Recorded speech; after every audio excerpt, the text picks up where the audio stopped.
Kepada Bapak Ustaz, tanpa memperpanjang waktu, kami persilakan untuk dengan segala.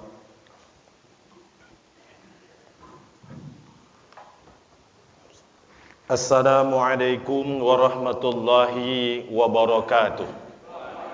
Sebelum kita berbicara tentang ilmu retorika ini, sebenarnya waktu kita 1,5 jam tidak cukup. Namun ini yang sudah tersedia kita pada-padakan. Secara teori saya tidak terlalu membahas apa itu tentang ilmu retorika atau definisi tentang retorika. Setidaknya nanti dapat kita lihat melalui Mbah Google. Ya, apa itu tentang retorika? Paling sekilas nanti kita akan membahas yang dimaksud retorika adalah ilmu atau seni tentang berbicara. Apa-apa saja yang harus ada di dalam pembicaraan itu, tentu bagaimana kita dapat menyampaikan pesan. Ya, di dalamnya itu mampu mengulas,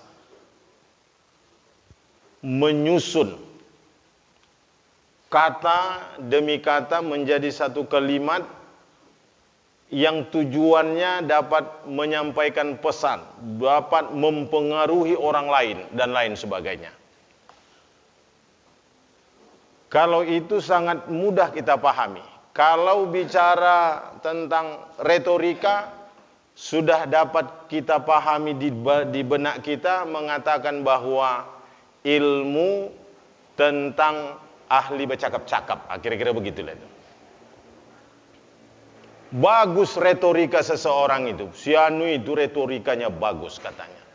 Berarti pandailah dia bercakap-cakap. Kalau kita sederhanakan bahasa kita, pandailah dia bercakap-cakap. Agak panas juga ini Tuan. Saudara-saudara kepanasan. Bagus supaya jangan mengantuk ya kan. Situasi begini-begini ini agak rawan ini. Jadi bagusnya suhunya ini ya tidak dingin ya kan. Jadi saya ingin kita melihat secara langsung dan kita ingin mengurai daripada bagaimanakah seseorang itu dinyatakan seorang ahli retorika, seorang orator dari gaya kemampuannya untuk menyampaikan retorika itu. Karena kalau kita bicara teori-teorinya, di sini bisa saya catatkan sedikit tadi, ya, retorika adalah ilmu dan seni dalam berbicara, mengatur komposisi kata, menyampaikan atau mengajak orang lain sehingga mudah dipahami dan diterima ya, pendengar. Mudah dipahami dan diterima pendengar. Contoh ini, saudara-saudara ini sebagai pendengar, mudah diterima dan dipahami. Baru nanti kita bahas bagaimana caranya supaya mudah diterima dan mudah dipahami, hal-hal apa yang harus kita perhatikan. Itu dia. Agak diseriuskan mau yang tadi pula kan. Baik. Banyak orang yang punya ilmu pengetahuan tapi tidak mampu untuk menyampaikan atau menyusun kata-katanya. Contoh, misalkan kita di sekolah dulu. Kalau disuruh menghafal satu halaman dalam waktu sekejap atau satu ayat, dia mudah menghafalnya. Misalkan katakanlah dulu surah Al-Kafirun.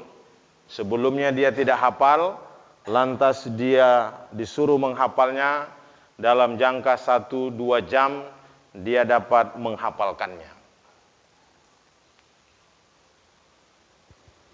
Tetapi ketika dia katakanlah sudah hafal beserta artinya, tetapi ketika dia tampil berdiri di depan orang ramai, orang banyak, dia tidak mampu, bahkan hilang hafalannya pada saat dia disuruh berdiri begini. Lantas kita bertanya, ada apa? Apa masalah? Kenapa yang sudah hafal ternyata ketika dia berdiri di depan publik atau beberapa orang, lantas hafalannya hilang? Dan ada juga orang yang memiliki disiplin ilmu yang baik, yang bagus secara teoritis, tetapi ketika menyampaikannya tidak ada seni. Orang pada, apalagi berkaitan kita ini kan ceritanya menjadi khatib Jumat misalkan. Sebenarnya kalau cerita kita porsinya khatib Jumat ini agak unik sebenarnya. Pengalaman saya dulu agak unik. Kenapa? Yang pertama, dia harus disampaikan secara monoton.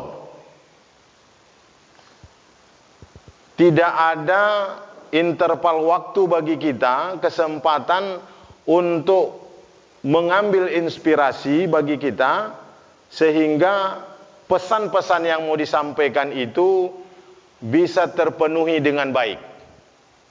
Tapi biasanya ini bagi kelompok-kelompok junior. Kalau Ustadz Amansah misalkan, ada Ustadz mana tadi? Akhyar Nasution MPD, kalau ini macam bagaimana air yang mengalir saja. Kenapa? Karena di dalam otaknya sudah ada rekaman kaset. Ayat ini, artinya ini, penterjemahannya ini, ya, tafsirnya ini, pendapat lain untuk menguatkan dalil ini. Dia sudah ada merekam di dalam. Apa yang mempengaruhi seseorang itu, dia mampu mengutarakan atau mengeluarkan buah pikirannya tadi, karena dia sudah memiliki mentalitas yang tangguh. Kalau bahasa lain, jam terbangnya sudah oke. Jadi mungkin pengalaman kita ketika kita di pesantren, di madrasah, awal-awal mula kita berbicara itu, ya ini sepertinya ndak jijak lah kaki kita ya, menggeletar ya. Wah, ya. Assalamualaikum. Padahal kita masih muda, tapi suaranya suara kakek-kakek yang menggeletar sudah umur 9. Assalamualaikum. Tambah lagi tangan. Kalau kita misalkan pakai teks,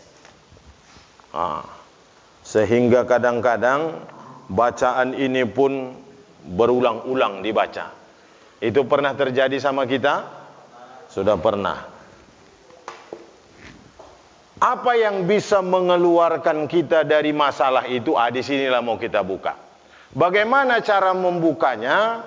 Kalau tidak saya dengar satu persatu, kita tidak bisa kita koreksi. Karena kalau bicara teori-teori, buka saja Google, Anda sudah bisa memahami apa yang dimaksud dengan ilmu retorika, apa yang dimaksud dengan komunikasi, apa yang dimaksud dengan dakwah, apa yang dimaksud dengan hal-hal yang lain. Mr. Google buka saja.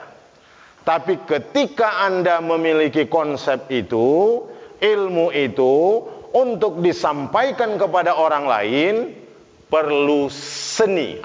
Disitulah dia. Jadi di seninya inilah. Jadi banyak hal. Misalkan, saya sebelum kita membedah satu persatu ini, ya, bagaimana menguasai mic-nya. Mic-nya ini harus bisa kita kuasai. Bagaimana tekanan suaranya harus bisa. Ada orangnya kecil, tapi suaranya besar. Ada orangnya gede, tapi suaranya kecil. Itu harus kita pahami sebagai juru dakwah ini, kita harus tahu di mana kelemahan kita. Jadi saya langsung pada problem kita saja ya. Lantas saya ambil contoh-contoh tentang retorika.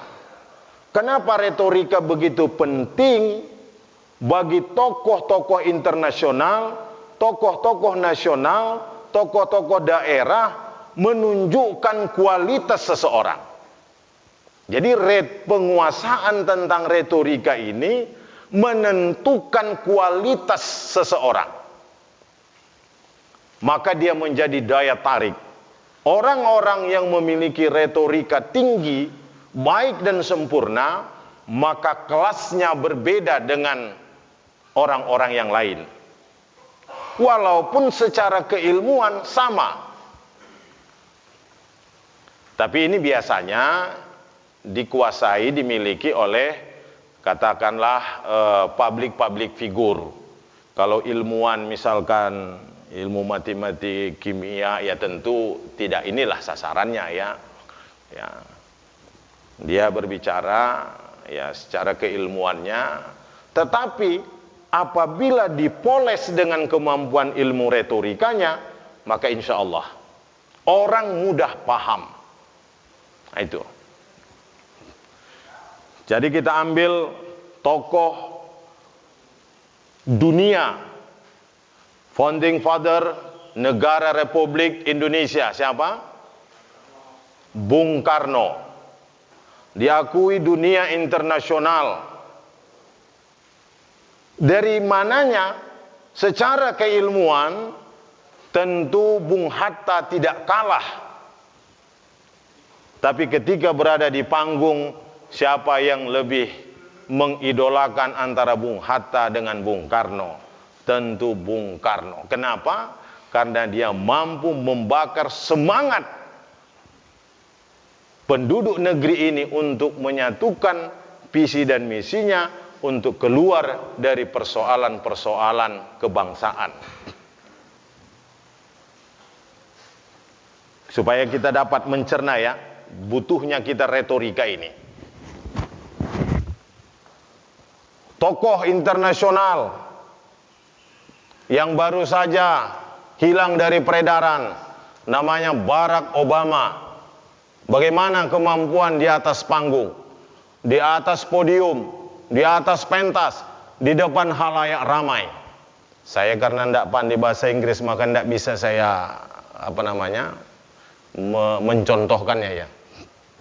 Tapi saya yakin saudara-saudara sudah dapat menggambarkan bagaimana kemampuan Obama sebagai kelompok minoritas berkulit hitam yang termarginalkan di benua Amerika menjadi pemimpin besar, seorang presiden. Karena apa?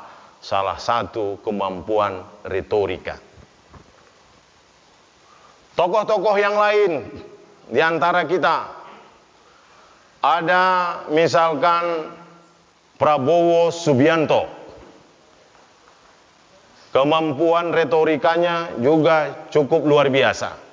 Ada Bapak Presiden Susilo Bambang Yudhoyono. B.J. Habibie almarhum tidak kalah pintarnya dengan presiden-presiden yang lain. Tapi ketika kita mendengar pidatonya Pak SBY dengan pidatonya almarhum B.J. Habibie, mana kira-kira yang lebih berkesan di hati kita? Tentu SBY. Apa yang menjadikan SBY lebih kita idolakan? Karena kemampuan retorikanya. Begitu.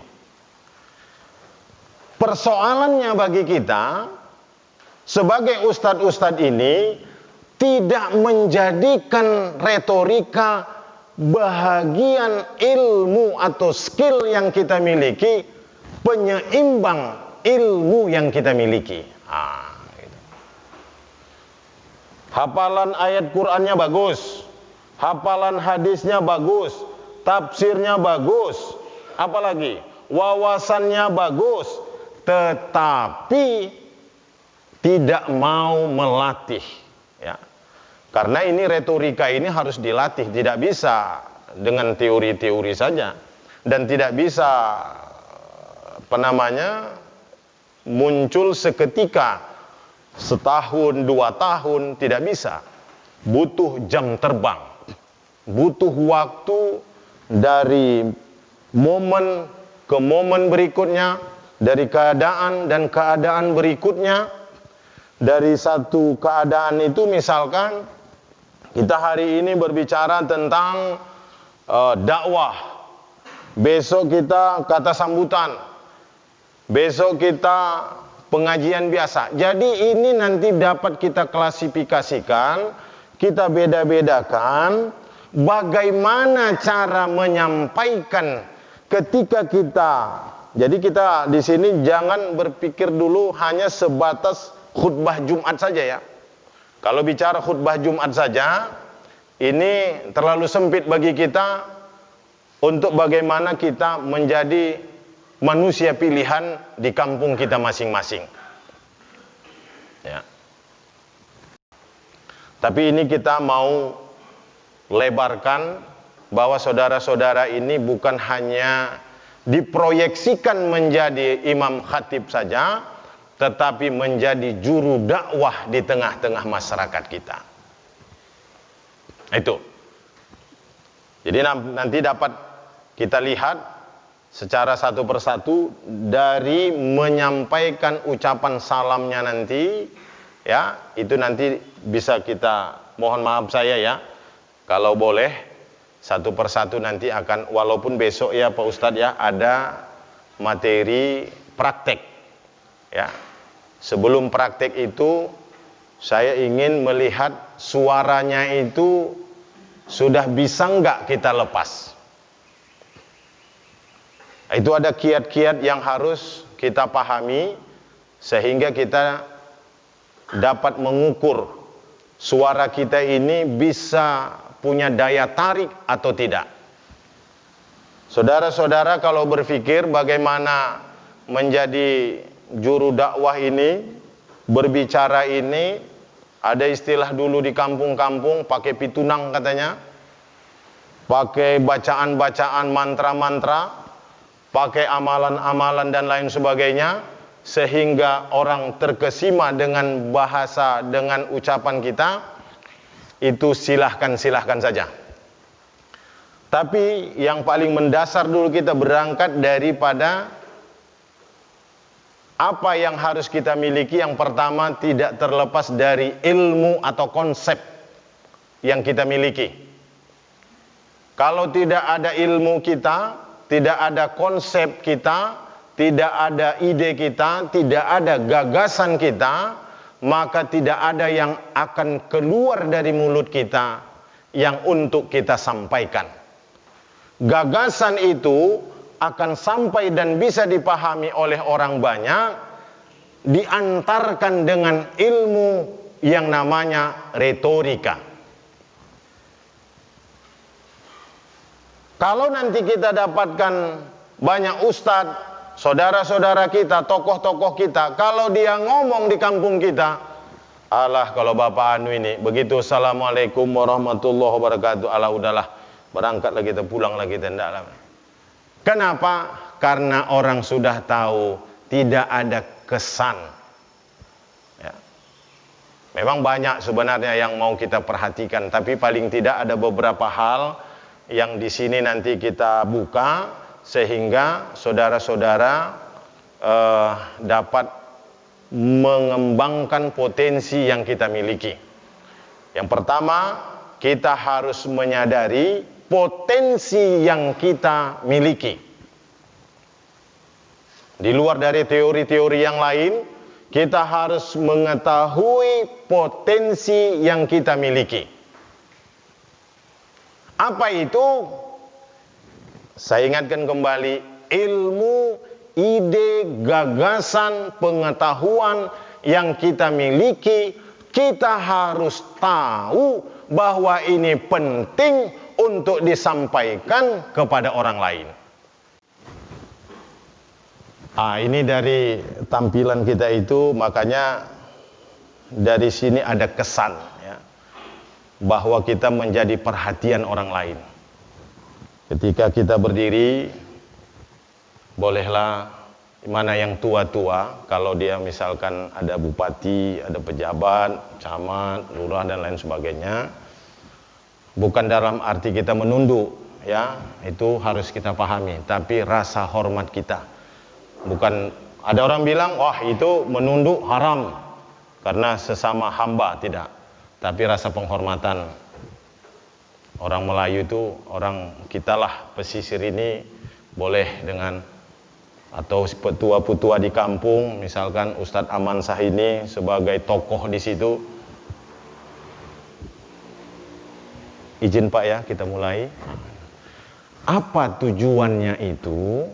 Supaya memfokuskan pandangan orang kepada kita.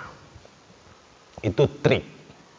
Memfokuskan pandangan perhatian orang kepada kita.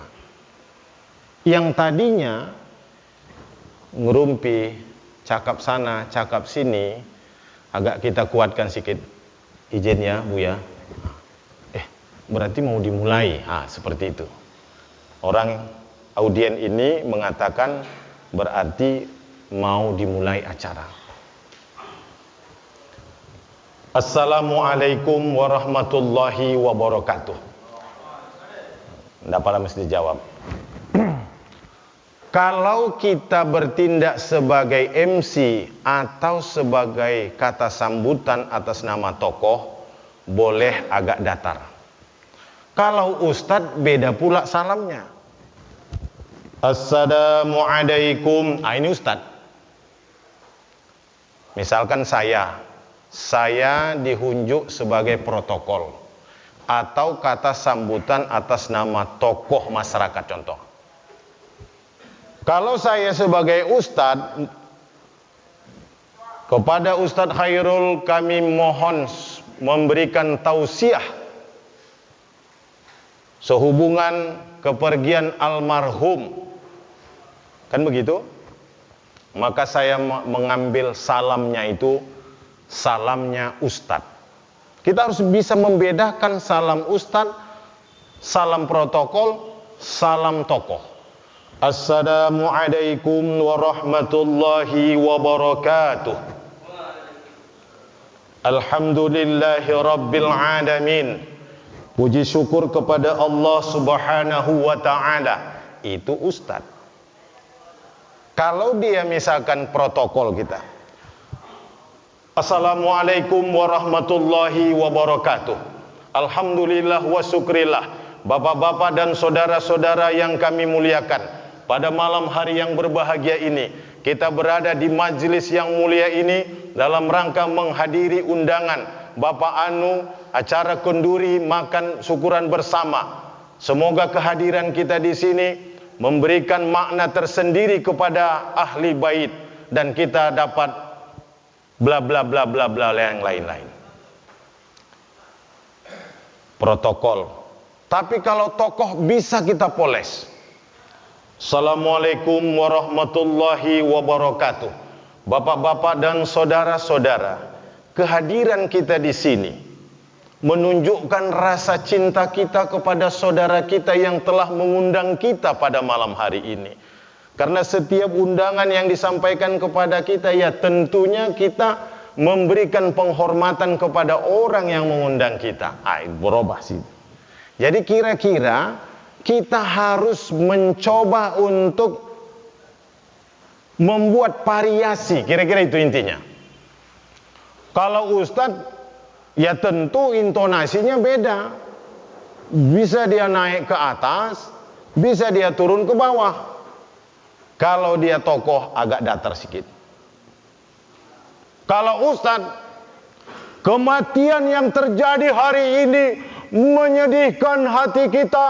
Jangankan ahli bait, saya boleh agak ditekan sedikit, robah sedikit, boleh juga. Jangankan bapak-bapak mereka yang sedang menantang luka ini, Saya saja yang jarang ketemu dengan Bapak ini. Bapak ini memberikan kesan yang bermakna kepada saya. Saya merasa kehilangan atas kepergian almarhum ini. Apa yang membuat kita terkenang kepada beliau ini? Maka ceritakan kesan yang baik. Dulu Pak, Ibu, anak-anakku sekalian, pernah Bapak ini memberikan bantuan kepada kami pada saat kami kekurangan makanan, kebutuhan ini dan lain sebagainya. Sampai saat ini dan kapanpun kami tidak pernah melupakan jasa almarhum ini. Apa tujuannya Bapak dan Saudara? Dari intonasi yang kita sampaikan ini, tapi kalau kita bilang, Pak, kalau dulu saya terkonang juga ya Bapak ini pernah kami dikasihnya dibantu-bantunya lah kami. Enggak ada, biasa aja. Dibantunya kami dulu Pak, tapi ya begitulah, saya pun sampai sekarang teringat juga memang, tapi ya begitulah. Jadi suara itu harus dikeluarkan, dia vokalnya harus yang bulat ya. Ada orangnya kecil, tapi dia bisa lantang. Coba dulu naikkan sedikit, dia bersifat orasi. Untuk membangkitkan semangat. Mana mic-nya satu lagi? Mana diantara ini yang agak berjiwa orator ini? Ini agak yakin saya ini. Coba bangkitkan dulu semangat, gelora kawan-kawan ini. Ya, katakanlah nilai patriotisnya, nilai kebangsaannya itu hari ini sudah katakanlah dulu banyak gejolak-gejolak yang terjadi, sehingga kita tidak lagi peduli dengan negara ini, tidak peduli lagi dengan bangsa ini. Kita berhadapan dengan anak muda, supaya kita gelorakan kembali semangat anak-anak muda ini, cinta tanah air. Kira-kira begitulah dulu buat. Langsung saja buka, tahu siapa pakai, kalau mukadimah alhamdulillah ini saya yakin udah selesai semuanya nih. Langsung